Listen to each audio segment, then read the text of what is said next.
Now for a quick instructional video on how to play the balls. First of all, when holding the ball, it's important not to put your thumb on the side of the ball because that's going to muffle the sound. And also with the fingers, we'll keep them flat as possible, not gripping like that, especially on the smaller balls. They need to be resonant on the flat of the hand.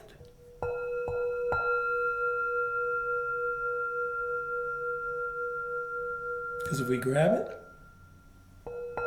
there is no more sound length of tone. Two ways to play the ball are with the leather side of the stick or the wood side. The leather side produces a smooth, fundamental sound. The wood side gets a high-toned harmonic. And if you want to isolate the harmonic, you can do it with the wood side. And then bring it down again for the fundamental tone with the leather. So we have two tones generally that we can play on the balls. The fundamental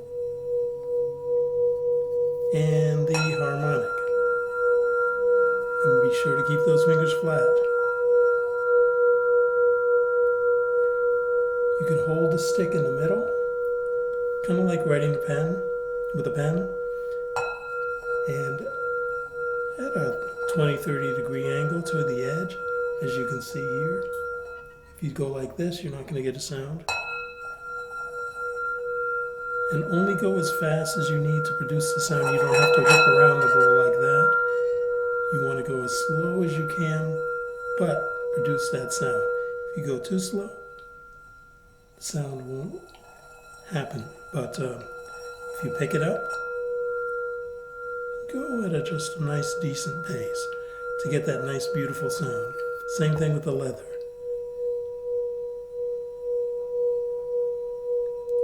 Be aware that not all bowls play good with the leather. Most do, but some don't. And some bowls are better just for the hit, more so than the spin. This one happens to be good at everything.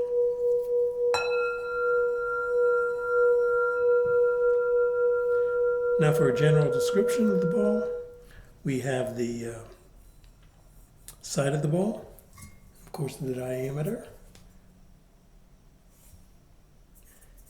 and the bottom with my name on it, and the interior. Sometimes you'll have designs inside and out, sometimes plain. But you want to go for the sound. A nice clear sound and a robust sound is best. And something that lasts a long time.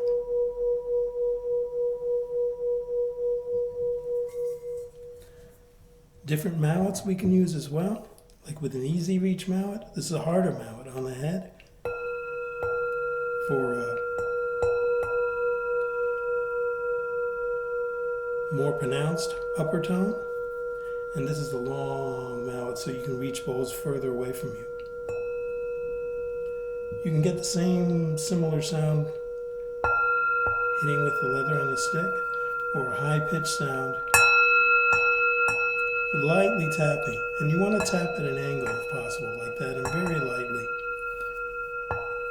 You don't want to slam the ball, because you could break it. You can also use on a small ball like this. If you need portability, a tiny little mallet like that will work just fine. And will produce a slightly different tone than the bigger mallet. And if you want to go to a huge mallet,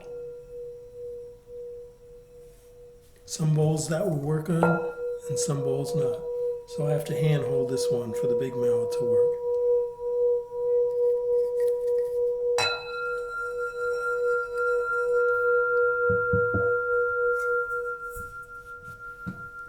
And if you want a soft hit on the ball, use this bigger mallet for a nice full soft hit.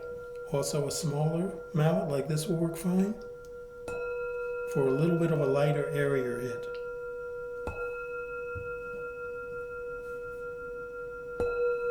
And this mallet brings out the lows more. Another way to do it is to use something like this mallet, and this is red wool. And you get a similar sound, not exactly the same, but similar. And you can have the option of doing this too with the wood. There is no leather on this mallet though, just wood and wool.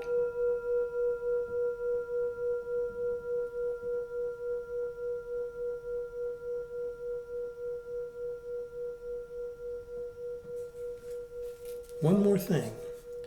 If you play your bow on glass or wood a lot, such as in a yoga studio, these steady rings will really hold that bow firmly, so it won't move or slide or anything.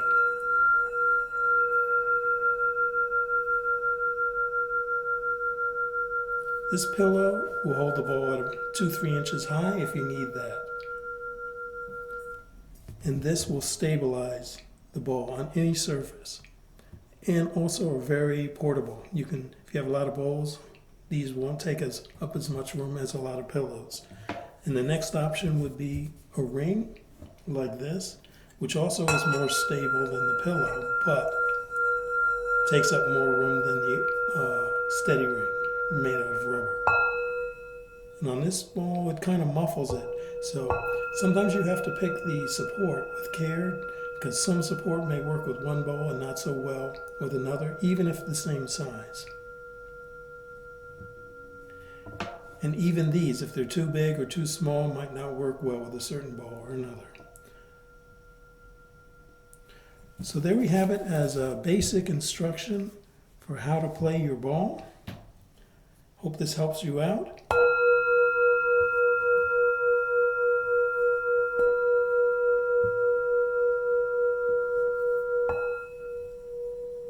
And we'll see you next time.